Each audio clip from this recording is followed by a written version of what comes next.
tiang sud di STSI pun mundur kan karena ekonomi. Mampu lah makan tuh gitu ya. Mama kentau udah berbadas kok. Kalau asal udah main negak mundur ini di piano.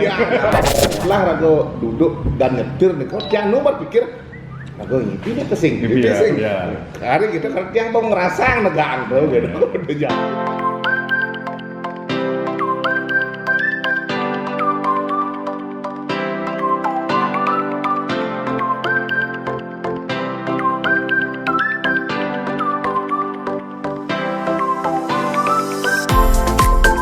Salam kreatif. Adventure Bali Project kali ini turun gunung menuju Sanur ya, ke Siman, Pasar Barat, Pasar Timur. Ada seorang perupa, ini seniman asal Sanur yang cukup menarik buat diulas dalam episode kali ini.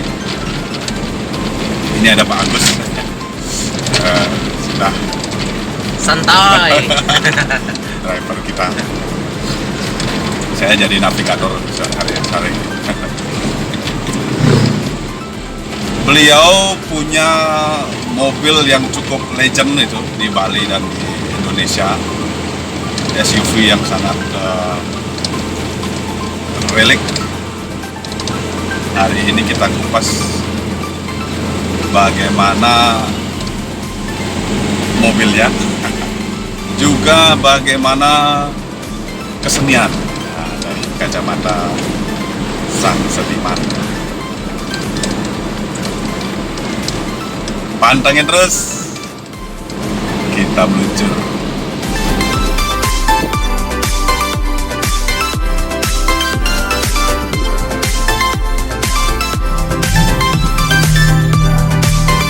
Ini adalah studio beliau yang berada di bilangan Kesiman ya, Kesiman dan Pasar Timur. Jadi dekat dengan Sanur ya, objek wisata Sanur. Nah, ini studionya. Mungkin beliaunya masih di dalam. Kita ketuk saja. Mas Yasuk. Ada. Yasuk. Iya. Selamat datang. Ayo. Masuk, silakan kita hajar. Baik dulu. Nah,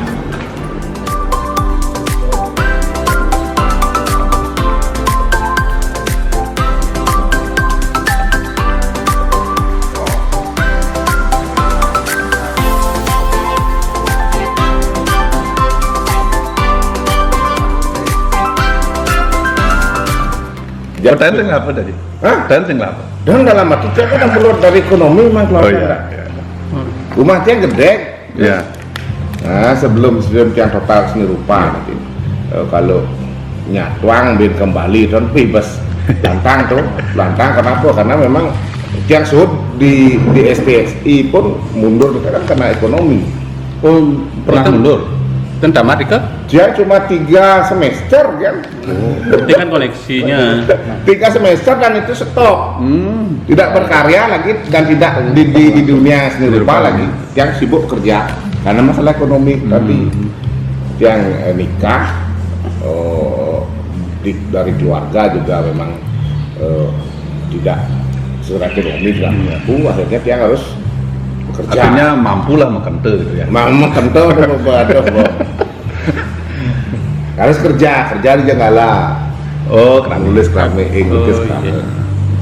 Oh, ada sejarah. Ada keramik. Nah nih akhirnya sekitar 2001 lah. Datang ke teman-teman kayak Suglu, kayak itu angkatan sama Suglu. udah Suglu angkatan pertama dia. Pertama di SSI.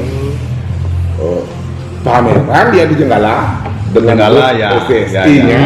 Oke, enggak. Wih, Rago Panas, tinggalan itu bela hati itu orang itu yang Temuin apa, tiba-tiba ada pegawai ya jago leng itu boleh artis gitu. waduh kayaknya selain kita kan masalahnya kan memang yang lapana autis yang pertama Autis ya? Autis ya, anak yang pertama autis, dia permasalahannya memang kita tidak tahu autis itu seperti apa, kita Ya, belum tahu saat itu belum tahu nih. dikira ada kena kini Iya, gitu. Nah, ada alternatif ke pemilah mabok kontinjen trauma nak Iya, bisa Itu kan. nah akhirnya kan setelah dapat Niko nah kemudian tahu bahwa anak itu autis. Nah di sana yang ada permasalahan tapi yang tahu itu autis berarti harus tangani, udah tahu kan seperti apa penanganannya udah tahu. Tapi ternyata sekolah autis itu waktu itu kan ada ada yayasan autis itu ada di Jakarta dan Surabaya. Delapan ngalih warkop. Ada 2008. Ngalih apa beban rezeki nih, ngalih apa keliling badu muparak atau anu kini akhirnya nih bu di Buluh Indah. Nih bu, tapi platnya B, platnya Jakarta. Aduh nih, tapi plat Jakarta bani pusing nih. Kan tonton ada pemutih Cerjani. Nah kewah san orang balik nama kan. Akhirnya nyerah dalam arti karena memang atopnya bagus tapi karena masalahnya plat B ini tidak ada yang mau maka disini jalan aja. Dan dia orang kedua dia karena kenapa dia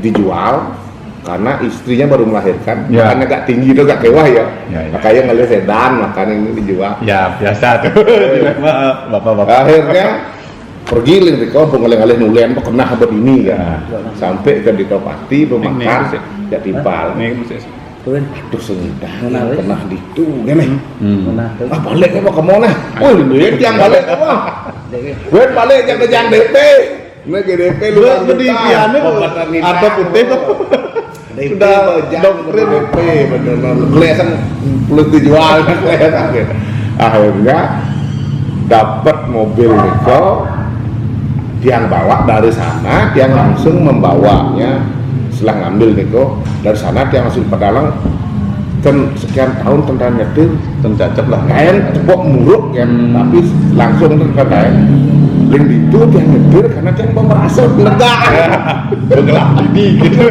pengelap didi rado asane berkain lega mundur kene bibian makanya berarti dejavu kan dejavu setelah rago duduk dan nyetir nih kok yang nomor pikir rago ini kesing hari gitu kan yang mau ngerasa negaan tuh gitu dejavu kemudian masuk ke saya bawa ke bengkel di Buluh Indah juga di Keboiwo bawa bengkel Keboiwo ternyata baru belok aja bengkelnya ningsan ada belok mobil kini nih build up impor gua tawang di build up tawang apa kene ada PKB nih biar cukain lah nih itu yo belum PKB nak lengkap nak maro yo nyemak kan di kota-kota PKB surah makin jemak tuh merupakan biasa man malin kan ada jemak tuh merjui saja biar cukain lah nih ini mobil build up ya kan ada dua kini nih ini buat biaya cukai ini hadiah untuk biaya cukai ya biasanya mobil kan didatangkan ke sini dia itu lembaga kayak polisi biaya cukai build up kan tapi utuh tekan di Jepang nih main hadiah untuk biaya cukai kemudian bukan dibuat di sini bukan dibangun di Indonesia apanya Pak tawang nih kini ori yang ini jok dari belakang ini lebih pendek dia karena memang jok depan itu memang aslinya memang bisa mundur maju mundur dan rebahan makanya lebih kecil dia gininya dari sana dia tahu tapi hanya seperti itu apa memang lebih ini build up sudah ada biasa kan ya gitu atau aja cara motornya cuma ya ada tapi biasanya ada perintilan beberapa itu memang beda yang dibangun di sini sama nah, itu yang dia tahu baru sekedar lihat benar makanya kan bingung habis tahu build up apa saya ngerti maksudnya akhirnya Diko bakat setelah Niko mahal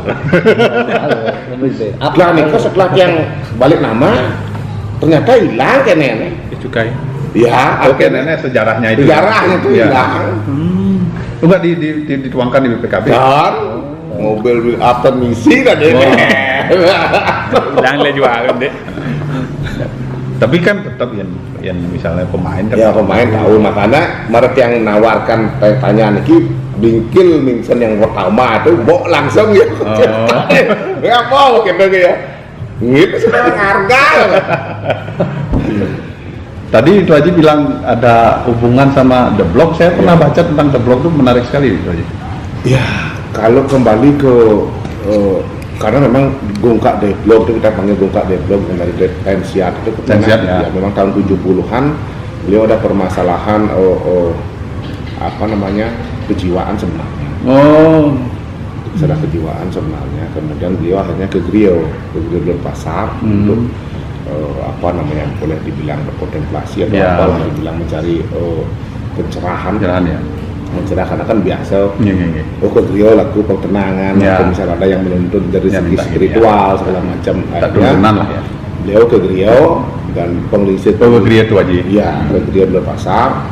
Akhirnya beliau di sana ke Griyo gedenya ini akhirnya beliau di sana beberapa tahun. Nah di sana lah banyak bekerja. Deblok tuh sampai sekarang banyak karya-karyanya. Gila masih di Griyo itu masih banyak, dari papan, lintern, dari kertas, dan beberapa juga masyarakat di seputar Griyo itu punya koleksinya karena memang dikasih sama Pak Debloknya dulu gitu. Di Deblok itu kan angkatan Pitamaha ya? Ya. Angkatan Pitamaha. Kemudian dari sana sampai Bapak yang juga Ajit yang juga kan terinspirasi dari sana. Dari Deblok. Makanya dia bikin Hanuman Duta warnanya tuh ya. Nah, kebanyakan kan hitam putihnya yang kemarin. Dan dari sana Deblok itu sangat kuat di lingkungan Griyo itu. Seni-seni di lingkungan Griyo itu Debloknya pengaruhnya luar biasa sampai kakak sepupu tiang yang memang dari Griyo gedenya Deblogisme juga. Bapak juga, tapi tiang waktu kecil nggak ngeh ini Deblok ini siapa. Tiang kan pernah tahu sosoknya? Enggak. Dan tapi karyanya banyak di seputar dia, kayak karya bapak, karya saudara, karya Deblok itu sendiri yang banyak ada di dinding-dinding Griyo, tapi dia kan nggak ngeh. Artinya secara tidak sadar, tidak langsung slow. Akhirnya raga yang sadar nonton sebanyak yang bermasuk ini karya-karya ada bermasuk tanpa kita sadari bahwa siapa sih Deblok, siapa sih punya nih kita. Dan baru akhirnya belakangan ini karena memang dia mengambil tema yang terakhir, memang mengambil tema dari seni adat budaya tradisi. Nah baru dia kemudian menggali lagi. Akhirnya memang bikin karya terakhir after Deblok itu memang bukan berarti yang mengcopy Deblok, yang secara spirit aja dah. Dalam arti karena memori yang melekat di tiang ngikut yang kita kan ke visualisasi guru lah ya berguru lah kayak Bambang Kelawio lah. Nah itu kan pengaruhnya secara garis besar bisa kita bilang adalah pengaruhnya Deblok di kekaryaan Gus Puru ini. Sekarang dia mau tanya agak gini nih, agak personal ini. Menurut Gus Puru itu seni itu seperti apa? Apa itu seni buat Gus Puru? Kalau selama ini dia kalau bilang berblogan secara Bali gitu kan, tiang itu memang dari segi yang bilang tadi literatur segala macam wawasan tentang kesenian lewat bacaan selang memang yang miskin sekali. Cuma dalam hal niki yang rasakan niki sehari misalnya atau beberapa hari misal Tian tidak dapat studio, dia dapat berkarya, itu sesuatu yang kurang. Coba kalau misalnya yang bisa sehari niki bisa dia mengguet, malam tuh menjadi luar biasa nih, hari ini berpenuh nih, hari ini tidak sia-sia.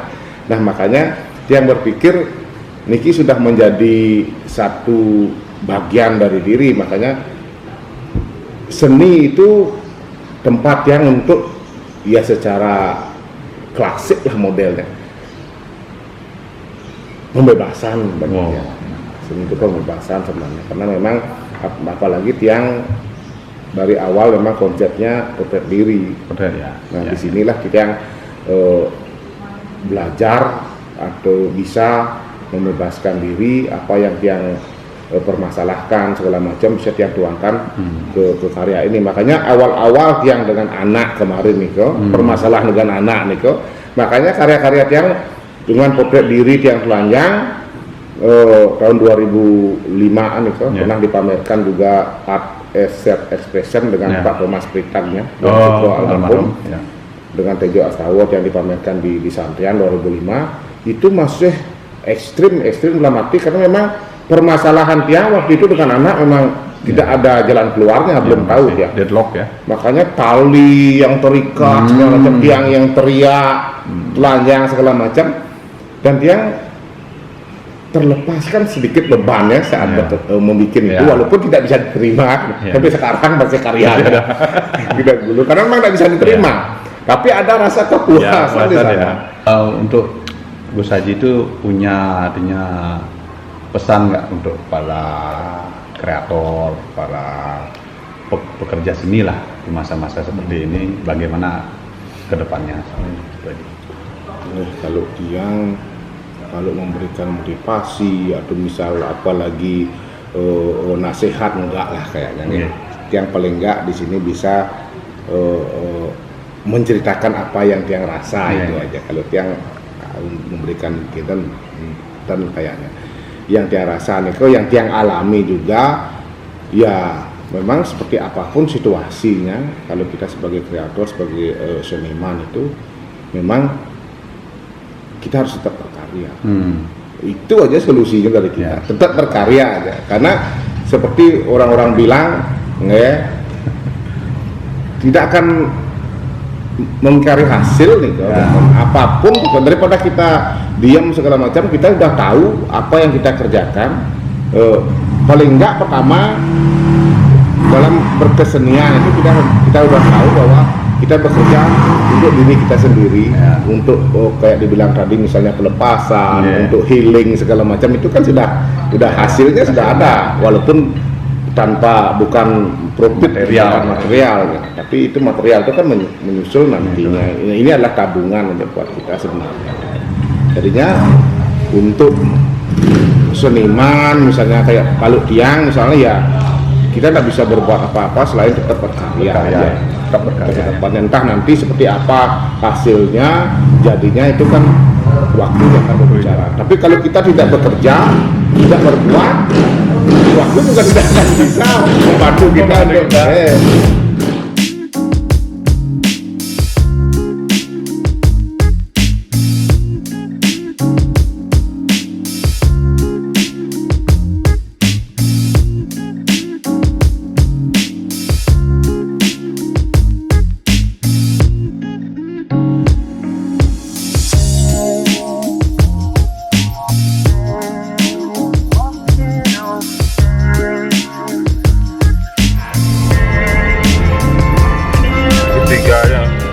cuma 3 per seling, 1, 2, 3. Ini mobil memang mobil perkebunan ini, nggak cukup, nggak perlu banyak-banyak ada perseneling, 3 aja cukup. 4 sama R. Ini tuas handle untuk 4x4. 6 standar ya. Ini ada AC. AC-nya ini opsional kayak ini. Juragan kopi saya. Jalan-jalan ke Gunung Penyuatis nih. Mau survei kebun kopi sama kebun cengkeh. Mantap ya.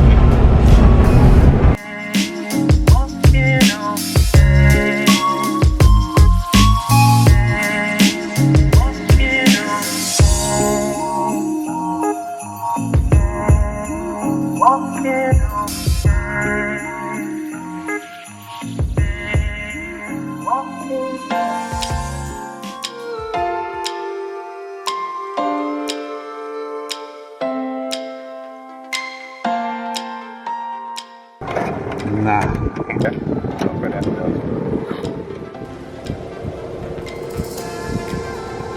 mesinnya ini mesin Toyota yang legendaris 2F generasi kedua, 6 silinder 4000 cc. Wah, tenaganya mantap, torsinya mantap, buat off-road ini, naik gunung turun lembah. Wah, AC, ini reservoir buat steeringnya, power steering, udah power steering, booster, remnya masih tromol, tempat buatnya bak belakang. Tapi Toyota pakai ini udah lama ya, 2F yang tahun 70-an, 2F ya, 70 berapa gitu sampai tahun 80-an. Yang baru-baru 3F ya. Kalau di Indonesia kan versi ininya kan sudah tahun 70-an, ini udah 2F. Ini underwater. Nah, ini kan dulu cita-citanya mobil perang ini. Dua kali di Toyota ini ngirim desain ke Amerika itu buat mobil perang. Akhirnya kan diambil alih oleh yang kita tahu, MJ itu, Willys. Ya, Willys. Ya mungkin ada faktor dalam negerinya Amerika gitu. Tapi karena ini memang didesain untuk pasar Amerika, makanya besar dia. Coba aja bandingin sama TAF itu, TAF Kebun atau Jangkrik, kan jauh lebih besar. Besar. Size-nya, kabinnya, wah. Kalau kita bayangkan orang Jepang itu kan kecil-kecil, rata-rata orang Indonesia. Cuman kenapa mereka bikin mobil besar kan gitu? Jadi masuk akal kalau dia didesain. Makanya ini desain ini di Amerika sana juga lumayan legend juga ya.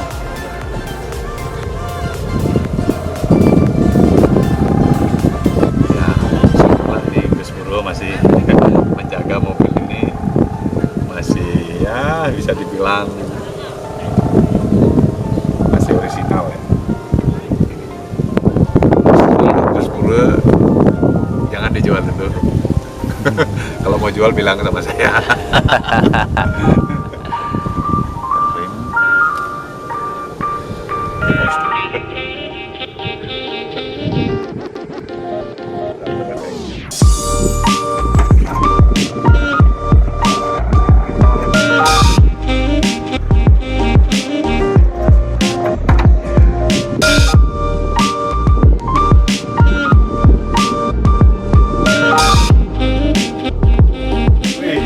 Terima kasih Gus Haji. Mobilnya ini mantap sekali nih. Jangan di luar dulu. Jangan dijual dulu. Oh, jangan. Ini last defense ya. Pertahanan terakhir sekali. Tapi kalau dijual ya. Sip. Nota. Kalau sudah dibilangin kan saya bilangin lagi. Jangan dijual. Terima kasih itu aja. Sama-sama. Ini menculik mobilnya. Kalau dia bilang mobil penculik, kita culik. Sama-sama. Jadi kapan-kapan kita. Oke, mantap. sip. Terima kasih. Oke. Ya, terima kasih. Terima kasih sudah nonton sampai habis. Nanti jangan lupa subscribe, share, komen. Bye.